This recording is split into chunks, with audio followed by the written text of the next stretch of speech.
इस संसार में जब से हम आते हैं तभी पैदा होने के साथ ही एक तरह की प्रतिस्पर्धा शुरू हो जाती है। ये दौड़, ये प्रतिस्पर्धा जीवन भर आखिरी सांस तक चलती रहती है। इन सब के बीच ईश्वर ने जो हमें बहुमूल्य जीवन दिया है उसका मोल हम नहीं समझ पाते। राहुल 25 वर्ष का एक युवा है। इतना युवा होकर भी वह अभी से निराश हो गया था। उसे लगने लगा था कि वह जीवन में कुछ नहीं कर पाएगा। उसके दोस्त अच्छी नौकरी करके सेटल हो चुके थे, जबकि राहुल की एक छोटी सी नौकरी थी जो छूट गई थी। राहुल अब एक नई नौकरी की तलाश में भटक रहा था। वह हमेशा मन ही मन निराशा में ईश्वर से शिकायत करता कि उसने किसी का बुरा नहीं किया, फिर भी उसके साथ ऐसा हो रहा है। वह परेशान और भटकता हुआ महसूस कर रहा था। नौकरी के लिए वह लोकल बस में सफर करता था। उसके चेहरे पर निराशा ही रहती थी। वह किसी से अच्छे से बात भी नहीं करता था। बस में कई लोग सफर करते थे, लेकिन एक विशेष व्यक्ति ऐसा था जो सभी का ध्यान अपनी ओर आकर्षित कर लेता था। वह व्यक्ति लगभग 35 साल का था। वह रोज विंडो सीट पर बैठता था और अगर उसे विंडो सीट नहीं मिलती तो जो भी वहां बैठा रहता उससे विनती करता कि उसे खिड़की पर बैठने दे। वह व्यक्ति बद्दा अजीब था। रंग बिरंगे कपड़े पहनता था और हाथ में 7 रंगों के बैंड पहनता था। बस में हमेशा जोश में रहता था। उसकी आंखें बाहर खिड़की की ओर ही देखती रहती थी। कभी कभी तो वह बाहर देखते देखते खुशी में उछल पड़ता था। बस में कुछ लोग उससे खुश रहते तो कुछ को उसकी हरकतें अजीब लगती, लेकिन उसे कोई फर्क नहीं पड़ता था। वह हमेशा खुश रहता था। सभी ने उसका नाम रंगीला रख दिया था। एक दिन वह बस में चढ़ा तो उसने राहुल से विनती की कि उसे खिड़की पर बैठने दे। राहुल कई दिनों से उसे देख रहा था, इसलिए उसकी आदत जानता था कि वह हमेशा किसी न किसी से यह रिक्वेस्ट करता है। राहुल ने उसे विंडो सीट दे दी और खुद बगल वाली सीट पर बैठ गया।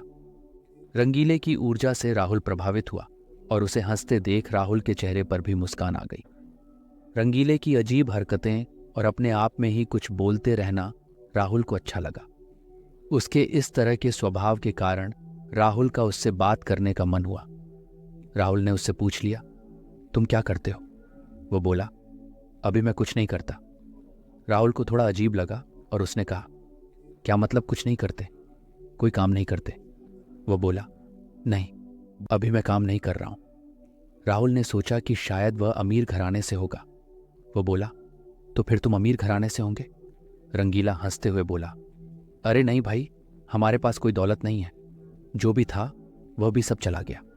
राहुल को उसकी बातों पर यकीन नहीं हुआ और उसने सोचा कि शायद वह झूठ बोल रहा है। इसलिए राहुल ने उस बात को वहीं खत्म कर दिया और फिर से चुपचाप बैठ गया। राहुल को चुप देखकर रंगीला बोला, अरे क्या हुआ, तुम तो चुप हो गए। मैं तो तुम्हें अक्सर देखता हूं, तुम हमेशा निराश रहते हो। हंसते ही नहीं, क्या हुआ, कुछ बताओगे? राहुल ने थोड़ा तंज कसते हुए कहा, भाई, हंसने के लिए भी पैसा चाहिए। हम तुम्हारी तरह नहीं हैं। खुश होने की कोई वजह तो हो।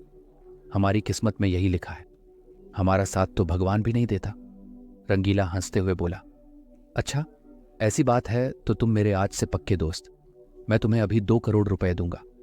राहुल ने उसकी इस बात को हंसी में उड़ा दिया।